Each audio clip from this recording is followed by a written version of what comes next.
नमस्कार दोस्तों, मेरा नाम है विमल सिंह। बालाजी स्टडी अड्डा में आपका स्वागत है। बीटीसी डीएलएड चतुर्थ सेमेस्टर के लिए जो हिंदी विषय है उसका हमने मॉडल पेपर सन 2020 के लिए कल शाम 8 बजे देखा था, जो कि आपका 11 नवंबर 2020 पर प्रस्तावित था। तो आज हम देखेंगे इसी मॉडल पेपर का सॉल्यूशन, और ये हम वीडियो देख रहे हैं सुबह के 11 बजे। तो चलिए शुरू करते हैं।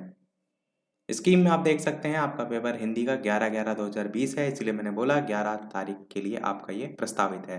तो कुल 5 बहुविकल्पी आते हैं। सबसे पहला बहुविकल्पी है वा का उच्चारण स्थान क्या है, और 4 ऑप्शन दिए गए थे आपको, दंतोष्ठ, मूर्धा, तालु या आपको बताना था कंठ।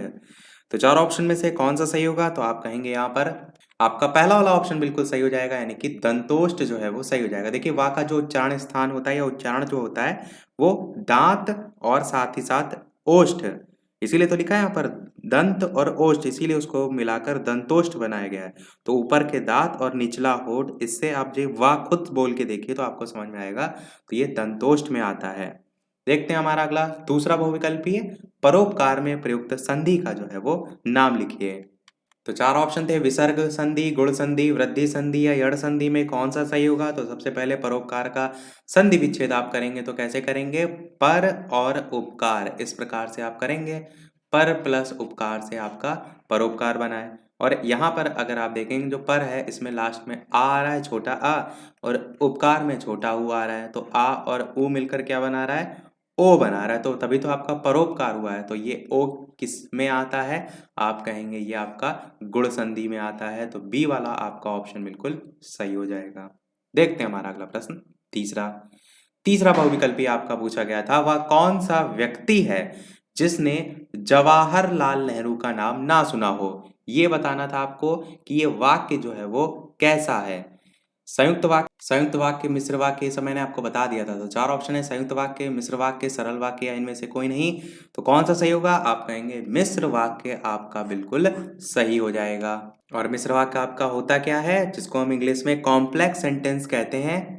तो आप कहेंगे जिन वाक्यों में एक प्रधान यानी कि मुख्य उपवाक्य हो और अन्य आश्रित यानी कि गौड़ उपवाक्य हो, जो कि आपस में किससे जुड़े होते हैं, की से जुड़े हों, या कह सकते हैं कि जो करके पूरा होता है, क्योंकि, जितना, उतना, या जैसा वैसा, या जब तब, या जहाँ वहाँ, या जिधर उधर, या अगर यदि तो, या यद्यपि तथापि, इस टाइप से पहचान के लिए होता है। तो ये आपका किस में आता है, मिश्र वाक्य में जो है वो आता है। सभी वाक्यों में आपको नहीं मिलेगा, पर ये कुछ में है जिसमें आपको मिलेगा, जिसे आप पहचान सकते हैं। चौथा बहुविकल्पी था आपका सेवा सदन, कर्म भूमि तथा रंग भूमि के लेखक कौन है। प्रेमचंद हैं, जयशंकर प्रसाद हैं, महादेवी वर्मा हैं या बाल कृष्ण भट्ट हैं।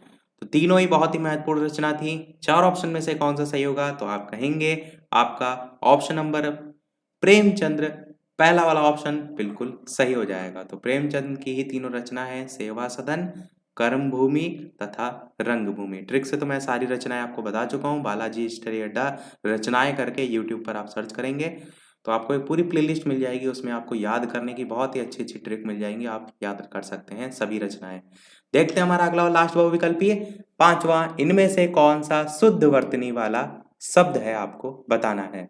हितैषी, अधीन, दुरावस्था या चिन्ह, इस प्रकार से 4 ऑप्शन दिए गए थे, बताना था आपको कौन सा जो है वो यहाँ पर शुद्ध है। तो ऑप्शन एबीसीडी में से कौन सा सही होगा, आपका अधीन जो है वो बिल्कुल सही हो जाएगा। अधीन जो है ये आपका एकदम शुद्ध वर्तनी वाला शब्द है। हितैषी इस प्रकार से लिखते हैं, डबल मात्रा लगती है ता में। दुरावस्था आपका नहीं होता, दुर्वस्था होता है। ये जो यहाँ पर मात्रा आ की लगी है ये नहीं लगती है। चिन्ह आपका ना और हा जो है उस प्रकार से यूं नीचे लग कर बनती है, तो इसीलिए बाकी सब गलत है। अधीन आपका बिल्कुल सही है। बढ़ते हैं हम हमारे अति लघु उत्तरीय प्रश्न की तरफ। इसके अलावा वीडियो पसंद आया तो वीडियो को लाइक भी सभी लोग कर दीजिएगा। आपके लिए इतना अच्छा पेपर बनाया है, सारी चीजें टाइप की, इतनी सारी मेहनत की, तो एक लाइक तो आपका बनता ही है। देखते हैं हमारा प्रश्न नंबर 6, व्यंजनों को कितने भागों में विभक्त किया गया है, नाम लिखिए। तो आप सभी जानते हैं कि व्यंजन जो है कुल मिलाकर 3 प्रकार के होते हैं। एक आपका होता है स्पर्श व्यंजन, एक होता है आपका अंतस्थ व्यंजन, और एक होता है आपका ऊष्म व्यंजन। ऊष्म व्यंजन श श श ह होते हैं, अंतस्थ यारा लावा होते हैं, और स्पर्श व्यंजन सभी वर्ग होते हैं, जिसमें का वर्ग, चा वर्ग, टा वर्ग, ता वर्ग और पा वर्ग, इस टाइप से कुल 25 वर्ण जो है आपके उसमें आते हैं। अगला प्रश्न देखते हैं 7वां। कक्षा शिक्षण में मौन वाचन के कोई 4 लाभ जो है आपको बताने थे। ये प्रश्न आपका 2018 में प्रीवियस ईयर में पूछा गया था। तो आप क्या कहेंगे? कक्षा में विद्यार्थियों को आप कोई भी लिपि है उसका स्पष्ट ज्ञान कराना चाहते हैं तो मौन वाचन कहीं ना कहीं हेल्प करेगा। उसका जो शब्द भंडार है, सूक्ति भंडार है, उसमें वृद्धि होगी। वो वाक्यों का निर्माण कर सकेगा, वाक्यों की रचना कर सकेगा, उसकी लिखने की शैली जो है उससे, या जो लिखा होता है जब मन में हम पढ़ते हैं तो उसकी जो विभिन्न शैलियाँ होती हैं उनसे हम परिचित होते हैं। और आप कह सकते हैं कि जो विद्यार्थी हैं उसको मानव जीवन के विभिन्न पहलुओं का सामान्य ज्ञान होगा। लिखित सामग्री जो है उसका अर्थ और भाव समझने की योग्यता उत्पन्न होगी।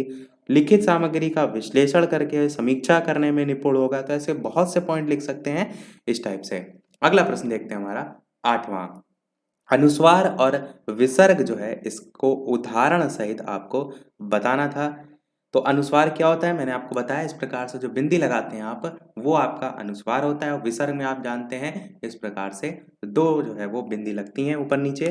तो परिभाषित कैसे करेंगे आप अनुस्वार को?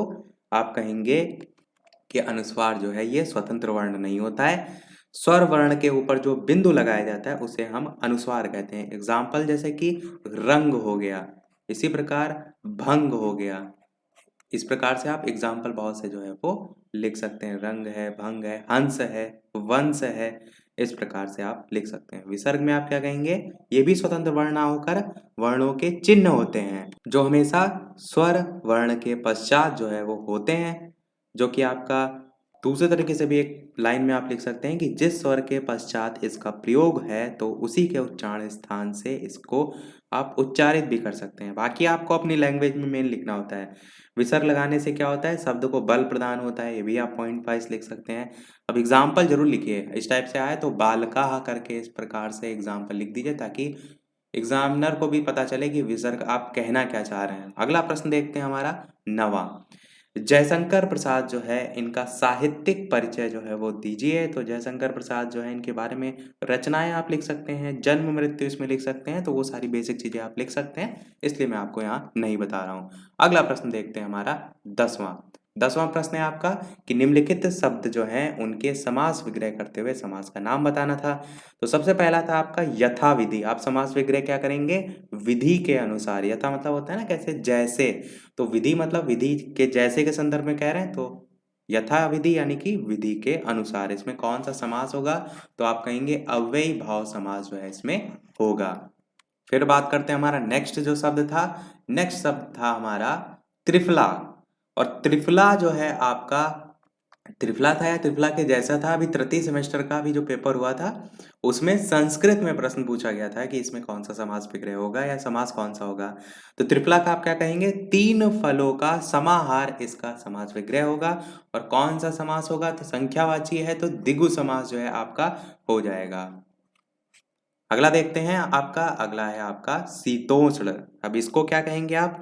कि जो शीत है, जो उष्ण है, इस टाइप से समास विग्रह होगा। और यहाँ पर आपका समास कौन सा होगा? तो आप कहेंगे कर्म धारय समास जो है वो होगा। और 4 ही पूछे थे, चौथा अगला लास्ट क्या होगा? चक्रधर। चक्रधर को आप क्या कहेंगे? चक्र को धारण करने वाला। ये आपका समास विग्रह होगा। और इसका जब आप समास बताएंगे तो क्या होगा? तो कर्ता ने कर्म को इस प्रकार से विभक्ति लगाएंगे तो आपका यहाँ पर तत्पुरुष समास जो है वो हो जाएगा। तो ये आपके चारों जो है वो हो जाएंगे। इसी के साथ हमारा लास्ट एक प्रश्न और रह गया है। और लास्ट प्रश्न देखने से पहले वीडियो अभी तक आपने लाइक ना किया हो तो सभी लोग वीडियो को लाइक अवश्य कर दीजिएगा ताकि मुझे भी मोटिवेशन मिलता रहे। चैनल पर नए हो तो सब्सक्राइब करके भी अवश्य जुड़ जाइएगा ताकि आगे आने वाला कोई वीडियो आपसे मिस ना हो। और साथ ही साथ टेलीग्राम चैनल से नहीं जुड़े हैं तो वीडियो के डिस्क्रिप्शन में आपको लिंक मिल जाएगी, सर्च करके भी आप जुड़ सकते हैं। डीएलएड चतुर्थ सेमेस्टर की समय अब एक सुबह के 11 बजे है और एक शाम के 8 बजे लाइव है। तो इन दोनों ही समय आपको वीडियो मिलेंगे, आप लाइव आकर देख सकते हैं। देखते हैं हमारा प्रश्न नंबर 11। रचना बनावट के आधार पर शब्द के प्रकार कितने और कौन कौन से होते हैं, उनके नाम आपको बताने थे। तो आप कहेंगे रचना के आधार पर वाक्य के 3 भेद होते हैं। कितने भेद होते हैं? 3 भेद होते हैं। और कौन-कौन से? तो आप कहेंगे सरल या साधारण वाक्य। नहीं, यहाँ पर तो आपसे मैंने वाक्य नहीं पूछा था, आपसे मैंने शब्द पूछा था। तो मैंने तो आपको वाक्य बताया। शब्द यहाँ पर पूछा गया था, तो आप क्या कहेंगे? रचना या बनावट के आधार पर जो शब्द होते हैं, उनके प्रकार जो है वो 3 होते हैं, पर होते 3 ही है, पर कौन-कौन से होते हैं? पहला आपका होता है रूढ़, दूसरा आपका होता है यौगिक और तीसरा होता है आपका योग रूढ़। ये याद ज़रूर रखिएगा कि किसके आधार पर क्या डिवीज़न किया गया है। योग रूढ़। तो ये आपके 3 प्रकार होते हैं। रूढ़ क्या होता है? जिन शब्दों के सार्थक खंड ना हो, जैसे चावल है, चाव प्लस ला, कोई अर्थ ना निकले। यौगिक क्या होता है? मेल से बना हुआ, जैसे कि आपका विद्यालय, विद्या का आलय, इस प्रकार से ब्रेक कर सकते हैं। और जो योग रूढ़ होता है वो आप क्या कहेंगे? कि 2 शब्दों से मिलकर बना शब्द परंतु प्रयोग होता हो दोनों के अर्थ से भिन्न होता हो, या जैसे कह सकते हैं कि एक विशेष अर्थ के लिए जो है यूज़ होता है, जैसे पीताम्बर हो गया, दशानन हो गया। तो दशानन हम रावण को कह रहे हैं तो एक अन्य अर्थ आ रहा है, उस टाइप से आप इसे परिभाषित कर सकते हैं। तो ये आपका सही हो जाएगा। इसी के साथ हमारा पूरा पेपर समाप्त हुआ। शाम को 8 बजे हम देखेंगे नेक्स्ट वीडियो और कोशिश हम करेंगे कि एग्ज़ाम से पहले सभी फास्ट रिवीजन और मॉडल पेपर आपके कंप्लीट कर दें। तो आज वीडियो में इतना ही। वीडियो पसंद आया हो तो लाइक अवश्य कीजिएगा, चैनल पर नए हो तो सब्सक्राइब जरूर कीजिएगा और लोगों के साथ वीडियो को शेयर भी अवश्य कर दीजिएगा ताकि अधिक से अधिक लोग प्रैक्टिस कर सकें। तो मिलते हैं फिर अगले वीडियो में नए टॉपिक के साथ। तब तक के लिए नमस्कार। Thank you for watching.